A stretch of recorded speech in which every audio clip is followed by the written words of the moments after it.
It's great to be here. I've been to this school a number of occasions to watch basketball games, because for many years I coached CYO basketball and Sandlot baseball, and some of the people I coached and played against ended up going to St. Francis. So it's the first time I've ever lectured here, and thanks for inviting me. It's also great to have multi-generations here, because a lot of what I'm going to be talking about happened before a lot of you were born, but not all of you.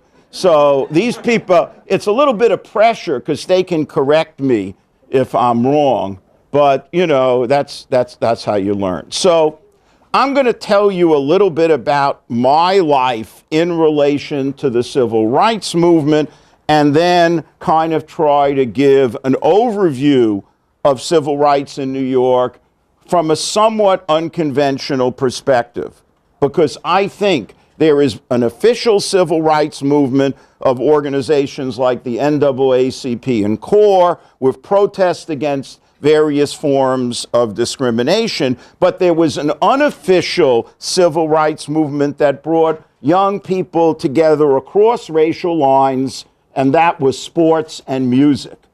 And my transformation into a civil rights activist occurred on the basketball court and the rock and roll party before I ever organized my first demonstration or participated in one. And I want to connect those two phenomena because it's not often done in the history books. So briefly, I was born in 1946. Those of you who've read White Boy, parts of it might know this. I grew up in the Crown Heights section of Brooklyn, on Lefferts and Kingston Avenue. If any of you know that, a little north of Kings County Hospital. When I was growing up, it was a mostly Jewish and Italian working class neighborhood with about 5% of the population being black and Irish. Nobody was very poor. Nobody was very rich. I didn't know anybody who lived in a private house. I didn't even know what a lawn was. It was a world of streets and sidewalks and schoolyards. And our parents' generation had lived through some pretty rough stuff, through the Depression, through the Holocaust, through Jim Crow, the war. But we grew up in a time of peace, in a time of not only unprecedented prosperity, but when the wealth of the society was being more evenly distributed than it ever was before. So museums were free. The city university was free. The elementary school that I hung out in was open 3 to 5 and 7 to 9, 5 days a week for supervised activity for anything from knock hockey to basketball to arts and crafts. We had enough to eat, we had television, we had cars starting, and we also had some amazing things happening in the world of sports. I lived 7 blocks from Ebbets Field, the home of the Brooklyn Dodgers. Now, as you know, many of you know, the Brooklyn Dodgers integrated Major League Baseball when they brought in Jackie Robinson. But he wasn't the only African-American player. There was a great catcher, Roy Campanella. There was an amazing pitcher, Don Newcomb.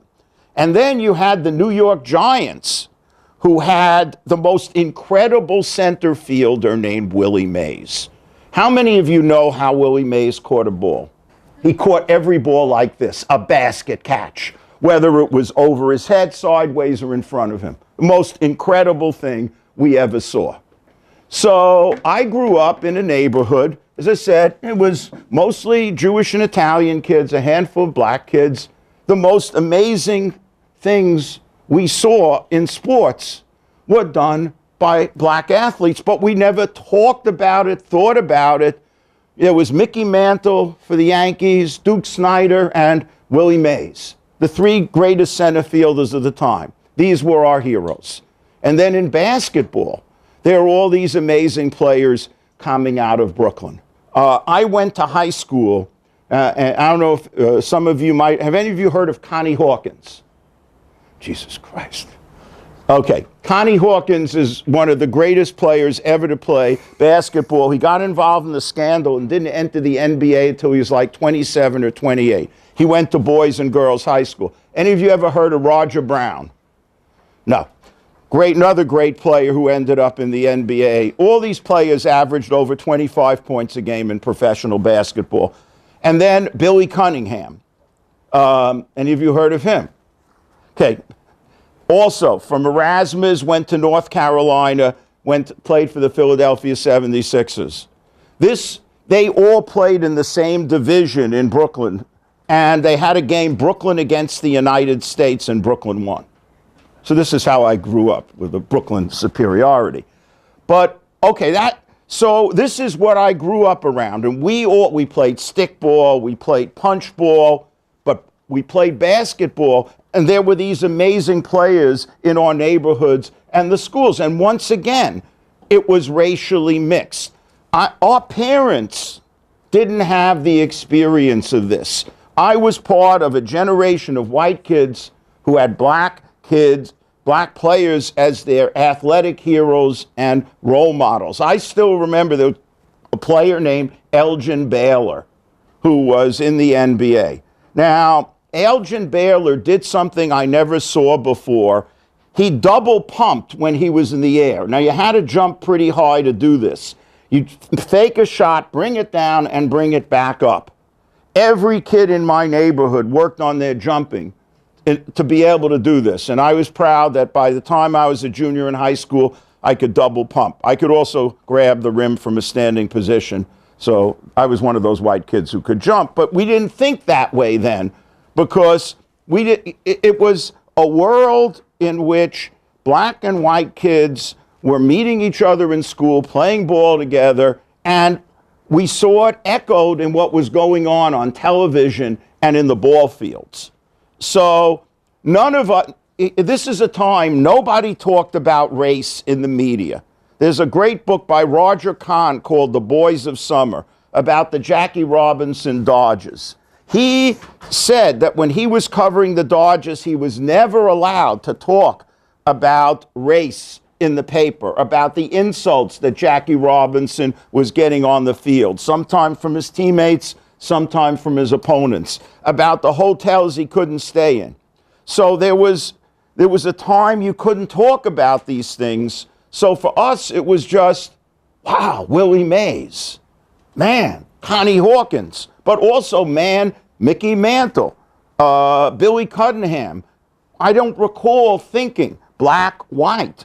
Just amazing to watch what they did and to try to imitate it. So that's one thing, the sports. And nobody before us had that experience. Because one of the things that happened is during and after World War II, African Americans started moving to northern cities at a time when jobs were opening up. So there were a lot of black people moving to New York City who could get decent factory jobs. There was a lot of discrimination in other areas, which I'll talk about. But the factory jobs, there wasn't discrimination. So you didn't see that kind of economic difference between, black families and white families that would come later. It's a pretty unusual time for that reason. So, okay, we got the sports. And I'm growing up, I'm a ball player. Still am, even with a hip replacement, torn Achilles, and knee surgery. So I don't play basketball anymore, but I play tennis and golf, a little touch football, as long as I can stand still. But then there was music. Still remember. Everything I'm talking about to you was segmented by gender. All boys. Girls in my neighborhood did not play ball. They were a different species for us. There were no girls' sports. They jumped rope while we played punch ball or stickball. They played potsy while we played box baseball. It was a totally sex-segregated world at that point. So the things I'm talking about, the baseball, the basketball, this was a boys' world for all boys. And I was an only child, and my two cousins who lived next door, I didn't know any girls. I didn't know from girls. Then, in 5th grade, rock and roll came in. There was this song, Why Do Fools Fall in Love? Hey, toom-bob, toom-bob. And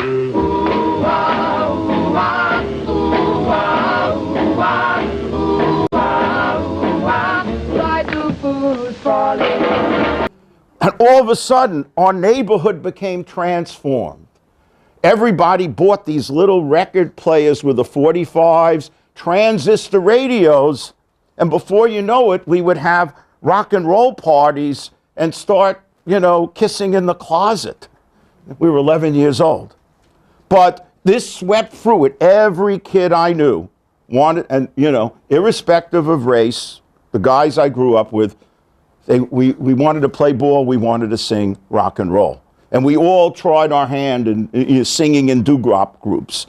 We learned the dances. We didn't know that this was music that had been nurtured in urban black communities for 10 years before, as rhythm and blues, before it was marketed as rock and roll. We didn't know that, there was a story connected to race here. Because again, you had, we didn't think Frankie Lyman and the Teenagers black, Dion and the Belmonts white. This was our music. And we try to sing it. Now, just to give you an idea that this wasn't just me, and the people here can correct me if I'm exaggerating or can, who lived through it. I want to play you something from a historic event that occurred in Brooklyn. And this is Chuck Berry performing at a rock and roll show in the Brooklyn Paramount in 1956, the same year that the Montgomery bus boycott, concluded. So make it nice and loud. How many of you know who Chuck Berry is?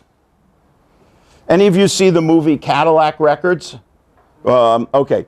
Chuck Berry was probably the most important rock and roll artist of the period when rock and roll broke through. Elvis Presley got the most attention, but Chuck Berry, unlike Elvis, wrote his own songs and was a brilliant guitar player. A lot of you know the Rolling Stones and the Beatles, go check out their early albums and see how many are covers of Chuck Berry songs. Well, I'm gonna write a little letter for man that took a local today. Yeah, this is just a little record I won't buy, jockey to play. I roll over Beethoven, I gotta hear it again today. This is Alan Freed. Alan Freed is one of the people most responsible for marketing rhythm and blues to a multiracial audience. He started out as a DJ in Cleveland.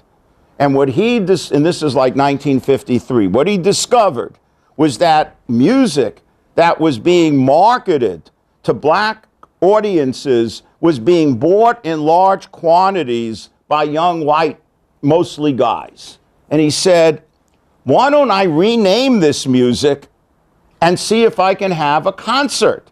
So he takes all these African-American rhythm and blues groups, puts them in something, in an arena, and like 5,000 people show up, half black, half white. This has never happened in Cleveland before or anywhere else. So he figures, I've got something here. So he keeps holding these concerts. The police are freaked out. The mayor's freaked out. He eventually gets driven out of Cleveland and moves to New York, where he's taken up by a radio, and he starts holding his rock and roll shows at the Brooklyn Paramount. Same thing. That's 5,000 people dancing in the aisles to Chuck Berry, white kids and black kids together. Nobody had ever seen anything like this before. And it was the same music was crossing racial lines in a highly segregated society. Now, at this particular time, there were not a lot of integrated neighborhoods in New York City. There were a lot of neighborhoods where if you were black, you simply couldn't rent an apartment or buy a house. And the only people who lived in those neighborhoods, if they were black, were superintendents of buildings. So you had a lot of kids who were growing up without that much contact with one another, except in two instances, when they went to school, because there were a lot of high schools which drew from different neighborhoods, or if you lived in public housing. Public housing in the 40s and 50s was very racially integrated, but most neighborhoods weren't. But the music and the sports cut across those boundaries and brought people together in things like the Brooklyn Paramount. Now, Chuck Berry was not the kind of person who was going to be easily imitated by kids growing up in Crown Heights or Bensonhurst or Bed-Stuy. People didn't have access to electric guitars. That wasn't the style that was common. However, there was a type of rock and roll that emerged in New York that became incredibly popular in the city. And today people call it doo-wop. It was urban, it was the kind of thing you sang in the hallways of your school, in the street corner. And I want to give you an example of this that came out of Brooklyn's Bed-Stuyvesant with a group called the Jive Five. And it's my true story. Now, I want to talk before this a little bit about dancing. Because all of these, the rock and roll was dance music. To Chuck Berry, you danced the Lindy Hop. To the Jive Five, you slow dance. Now, I don't know, do people still slow dance? Or I don't, or they just hook up? But we were more sexually repressed than you were. So we had to imagine what we were going to do when we were on the dance floor. And some of the more bolder of us did something called the slow grind, which was common especially in the Bronx. At Catholic school dances, people would put a book between a couple and said, "Let the Holy Ghost stand between you." My mother taught at Eli Whitney Vocational High School in Brooklyn, where couples would put coats over themselves and she would remove the coats. But the slow dancing was central to and we also, believe it or not, believed in love, romance, and even marriage. Shocking, but because this was a time when people were expected to get married fairly early. So this urban harmonic music was unbelievably beautiful and shaped our view of the world. It taught us about love and romance, beauty and harmony. And I want you to hear this song, which is a perfect example.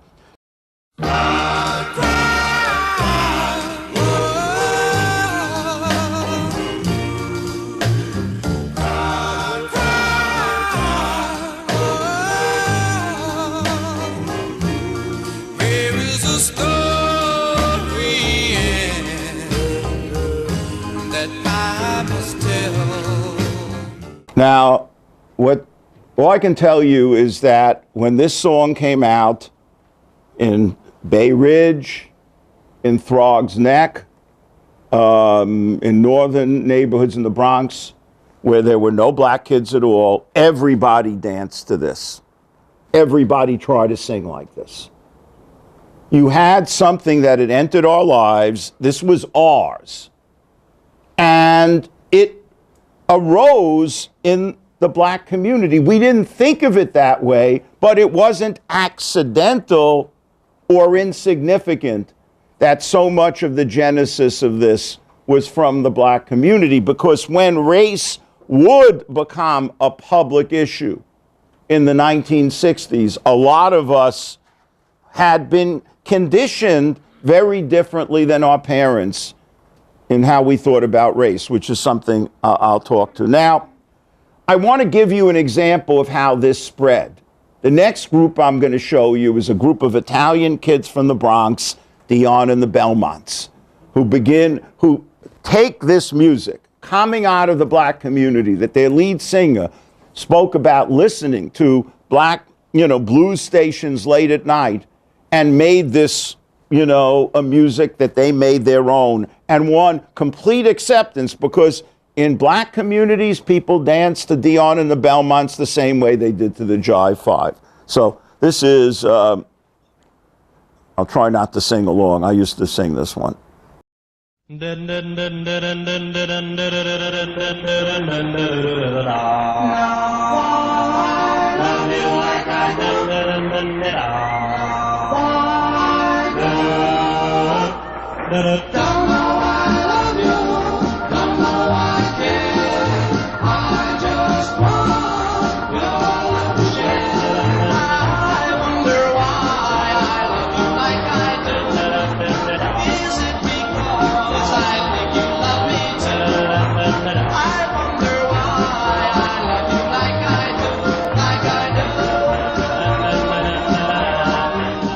So this is the most exciting thing going on in my life growing up in Brooklyn in the 50s, sports and rock and roll. And then in 1960, something happens in the South that begins to affect the world that I was living in. That's when 4 college students in Greensboro, North Carolina, sat in at a lunch counter and launched a movement of mostly black college students to desegregate business districts of at least 30 different southern cities. This was all over television, and it was also something that began to come into our world through fundraising efforts to support the students.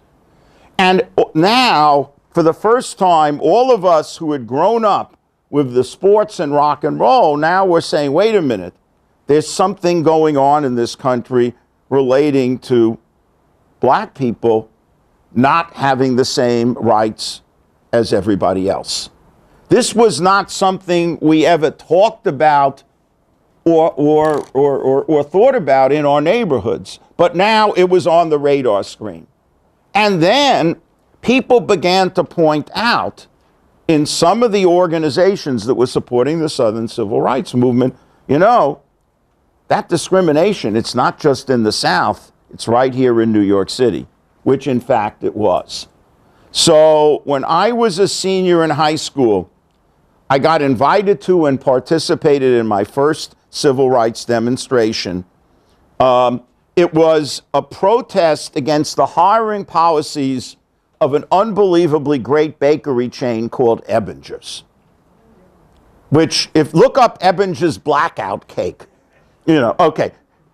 But even though Ebinger's made great baked goods and had stores all over, certainly all over Brooklyn, they refused to hire African Americans as anything but cleaners. They wouldn't hire them to work behind the counter as salespeople, and they wouldn't hire them as truck drivers and delivery people, even though there were a number of them in black neighborhoods. And this was very typical of a lot of aspects of the New York economy.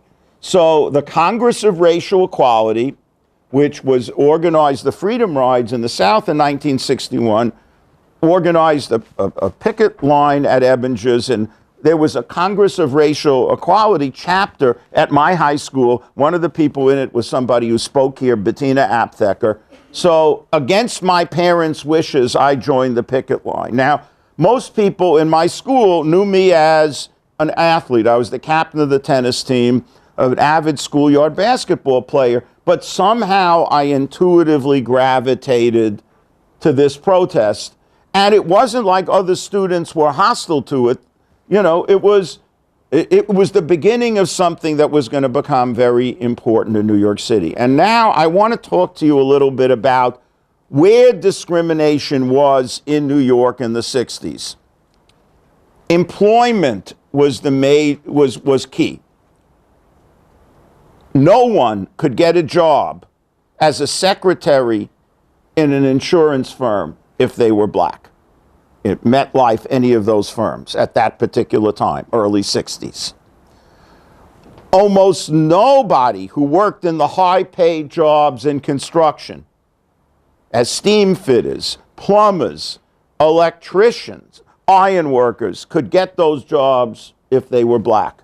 They were kept out. And those were blue-collar, high-paying jobs that Irish or Italian or Jewish guys could get, that gave them a very good living without going to college. Totally blocked off to black people. Same thing with banking. No bank tellers who were black. No bank managers, except at a handful of black-owned banks. The corporate sector, the construction sector, were completely closed to black workers, and those were some of the highest paying jobs. Factory labor you could get, you could work for the city, you could work for the transit department, the Bureau of Motor Vehicles, health and hospitals, but the private sector almost totally closed off to blacks in skilled positions. So taking on that discrimination was going to be a big target of when a civil rights movement looked at New York. Another big target was housing. There were huge numbers of landlords who simply refused to show or rent apartments to anybody who was black, probably in about 80% of the city's neighborhoods.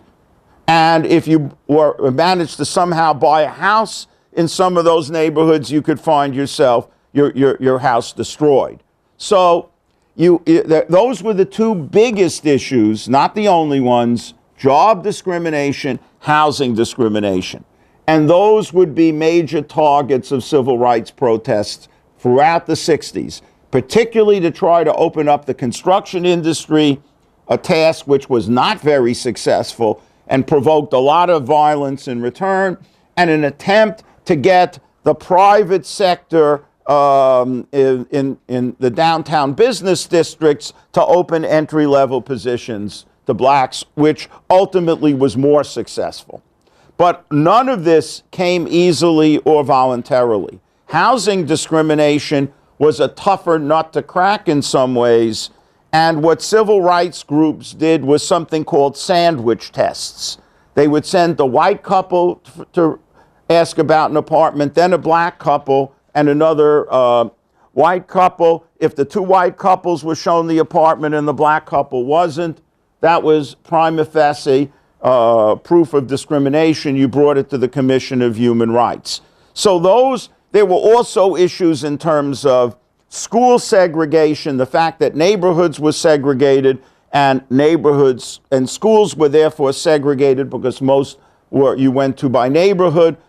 This led to some school busing plans, open enrollment. Those were also areas of protest. And in all of these, it turned out there was going to be much more resistance than you would have expected.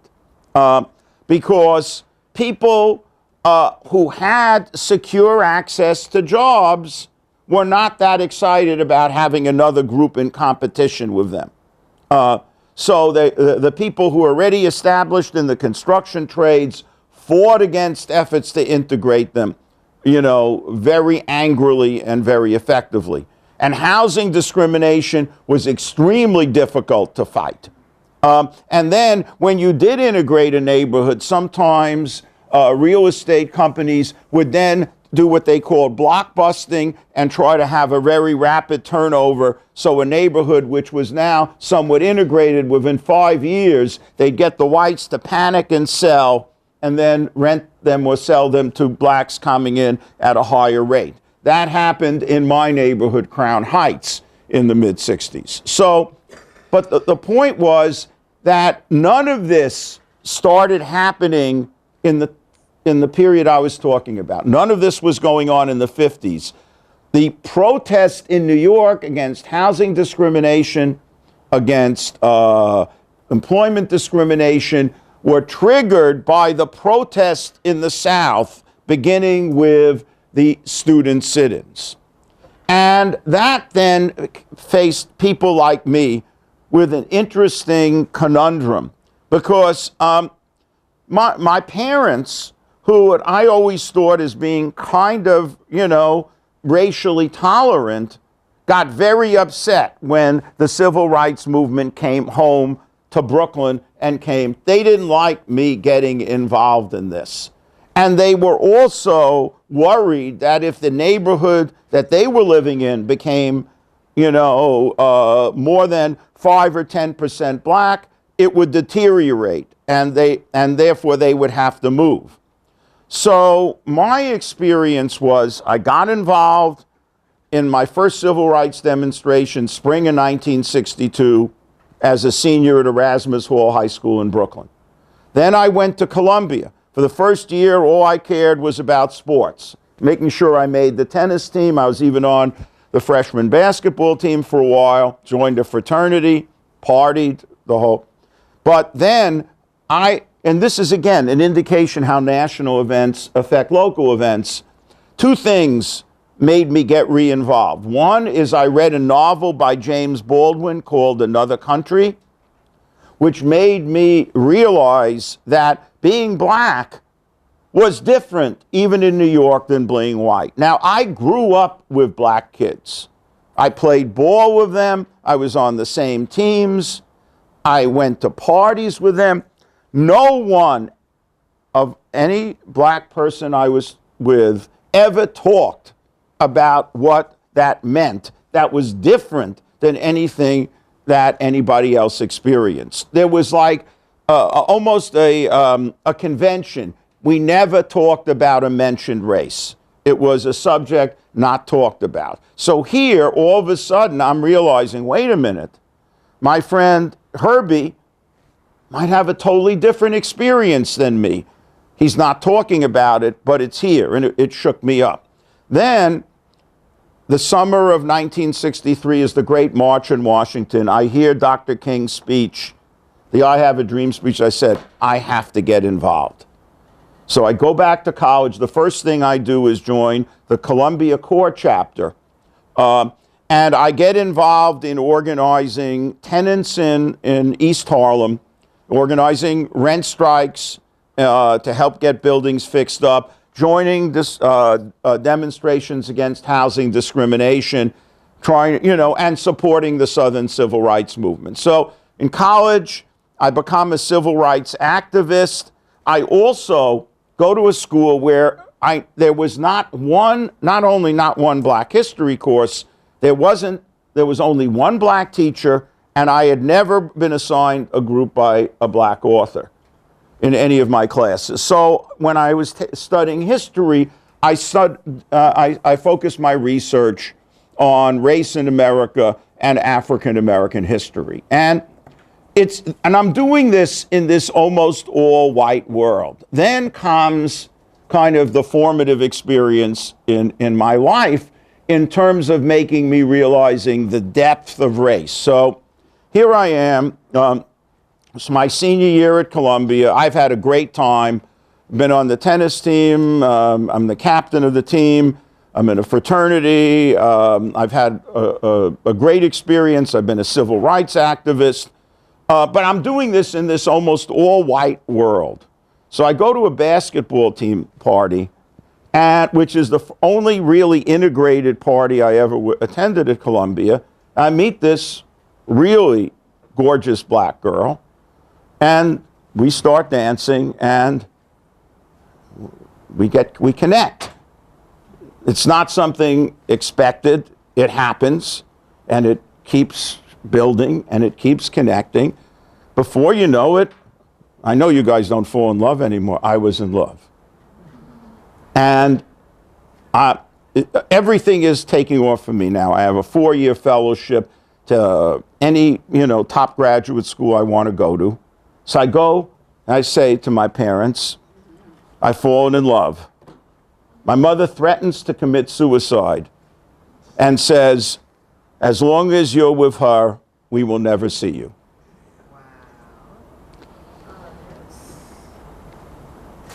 So, a little bit of a wake-up call.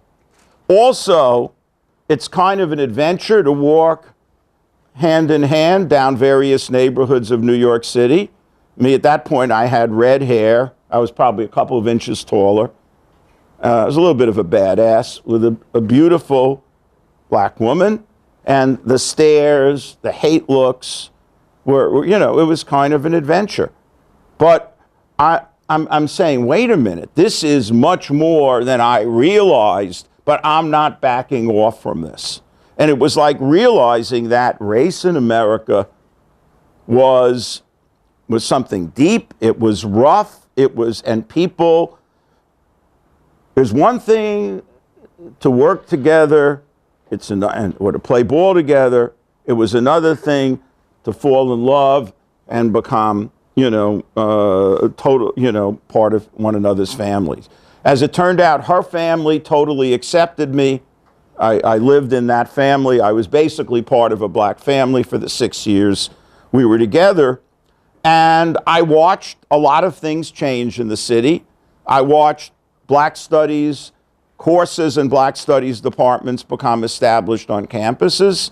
I watched many of New York's, sectors of the economy open up to African Americans who had been closed before, particularly in the downtown business districts. I didn't see a lot more integrated neighborhoods, though. And I didn't see the kind of camaraderie that I would have hoped would develop.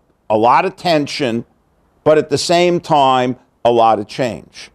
So, but as I look back on this, and I think, about my trajectory, would I have been willing to be open to that kind of, and by the way, my girlfriend was an amazing person. She was a wonderful, wonderful person who helped so many people in her life, put like 4 of her younger brothers and sisters through college, helped scores of young people, get into school and get through. She was an incredibly admirable person. Would I, if I hadn't had that experience growing up with sports and rock and roll, would I have been open to accepting that relationship when it emerged? And that, was I prepared? And I wasn't the only person taking that kind of a risk, because this is a time when those social barriers were starting to break, and the America we live in now was starting to get shaped. But how much did the sports and rock and roll that I was immersed in the 50s predispose me and people like me to come together and take on these very, very difficult barriers, to people really accepting one another totally. How many of you know the movie Hairspray? Okay, that's all set in Baltimore, and it's based on a real dance show there, where the host integrated his show and then had to cancel when Frankie Lyman and the Teenagers got into the audience and started dancing with a white girl. So there were all these levels of taboo, but the highest level of taboo was dating and marriage. And that was the big hump you had to climb, even for people who felt that it was legitimate to end discrimination, but not to have a black person as a member of your family. So that was the barrier that I ran into head first. Read Billie Holiday's book, Lady Sings the Blues, about what it was like for her traveling as a black singer with the Artie Shaw Band, and all the crap she took in her life, even in New York, where a lot of hotels wouldn't let her go in through the front door. I mean, even though this, you had things going on in the South that were, truly horrendous, such as when you can't vote and can't serve on juries, you have no protection against sexual or physical violation or people stealing from you. So I don't want to make it seem that New York was the same as Mississippi, but there was plenty of discrimination in New York, and there were these entrenched racial attitudes. And people didn't talk about them or admit them, but you bring home your future daughter-in-law who's black, and you'll find out pretty fast what those attitudes are. That was my, experience, except I wasn't allowed to bring her home. So, and for 6 years it stayed that way. So, it was step by step running into what these barriers were and what form they took. My parents would have wanted somebody Jewish, but black, that's like, that was, to them, it negated all their struggle to move up the ladder, because they had imbibed this American prejudice that as an immigrant, you mark your success in America is how far you move above and away from black people. I don't even think it was conscious until you were faced with it. And then it was like total hysteria. My parents were smart people, but this rendered them like speechless with rage. And it was it wasn't something I sought out. I mean, it was something that happened. It was a natural evolution of the circles that I was in and of two people who had, as it turned out, a lot in common. He had a lot of country music in his music. It wasn't straight blues. In fact, Maybelline, his first big hit song, came from a country song called Ida May. So Chuck Berry should have been a country star, or could have been in terms of the style. This wasn't the kind of rhythm and blues that would go over in Bed-Stuy or Harlem. So yeah, absolutely. They didn't know what the hell to do with Chuck Berry, especially since the white girls couldn't keep their hands off him. Yeah, but they liked him. You see, Cadillac Records is a great example of that, where nobody knew what to do with Chuck Berry.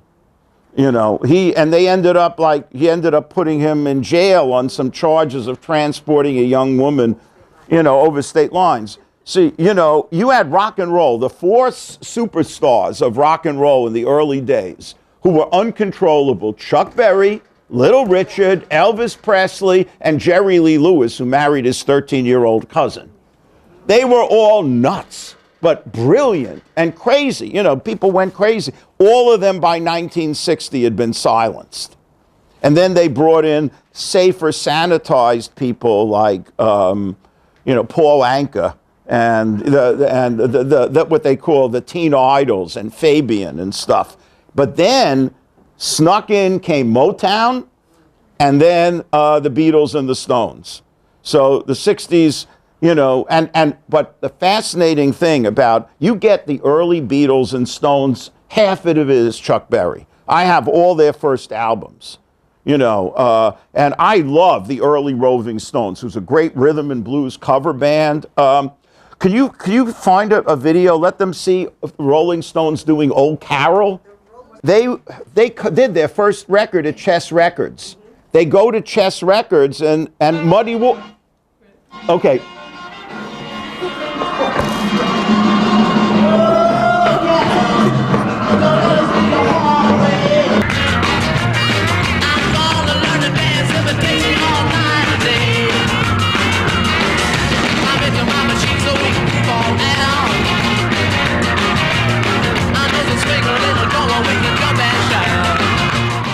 So, it was the thing, this music was subversive. It was uncontrollable, and it was uncontrollable racially, too. People didn't love Alan Freed having 5,000 black kids and white kids together dancing in the aisles, whether it was Cleveland or Boston or Brooklyn. But the point is, once this started, you couldn't stop it. And eventually it was going to lead to this horror of horrors, black and white people, Latino people meeting, falling in love, miscegenation, race mixing. Back to then, and by God, you end up with Barack Obama. Holy shit. That was the nightmare. Everybody's going to look like Barack Obama. How many of you have heard of the decision, Plessy versus Ferguson, the segregation decision? Okay, here's the scene. Homer Plessy has blonde hair and blue eyes. So he's sitting in the white car of the train. He announces he's black. And then they escort him out and he sues. But the point is, the boundaries are very fluid. And if you attach such a stigma to being black, then it affects everybody. If you're a light-skinned black person, the temptation is overwhelming to move to another part of the country and become white. And if you're somebody like my parents, the thought, oh my God, I'm going to have a black daughter-in-law. What will the neighbors say? They'll never live it. What will the family say? We'll never live it down. And it didn't matter who my girlfriend was. They would have loved her if they actually would meet her. But it was that your status was automatically shattered because this is how deep the stigma was. And so there was a lot more than just fighting discrimination and more than fighting segregation, voting rights, discrimination in employment. You then had to fight that entrenched attitude of black being a stigma that, you know, that affected how you related on the deepest personal level. I have a biracial granddaughter, and she is a runner and belongs to an amazing running club out of the Prospect Park Armory called the Prospect Park Youth Running Club. Half of the kids in the club are biracial. Not only that, you have children of like lesbian families. I think that we've made far more accepting of different kind of relationships and families than we were in that time. We've got a long way to go, but you know, my daughter and son-in-law, my daughter's on 2 marriages, first to a Jamaican, second to a Cuban, and so both, you know, it's a very different experience than I've had. So I think we've made progress, but we can't get complacent because this stuff is very deep. So. Thank you. Can you tell us what happened? So you were only with the black woman for 6 years? Yeah, and then a white woman grabbed me, and we've been married for 38 years. But so my kids are white, but my granddaughter is biracial or you know, black. She's also an incredible runner. She ran the 800 meters, and she's just turned 9 in 3 minutes flat. So if any of you are in track, it's not bad. I'm going to mess with their heads. Now, do you want any of you a beatboxer? They call me Notorious PhD. I don't wear bling, I spit history. I come to the BX from the BK. MCs know that I don't play. You may be shocked to see my face. The words I say don't match my race, but the jams I bring you are hardcore truth. They'll make you rock from floor to roof. I may be old, I may be white, but my flow is funky and my rhymes are tight. All right. Okay. Okay. Anyway.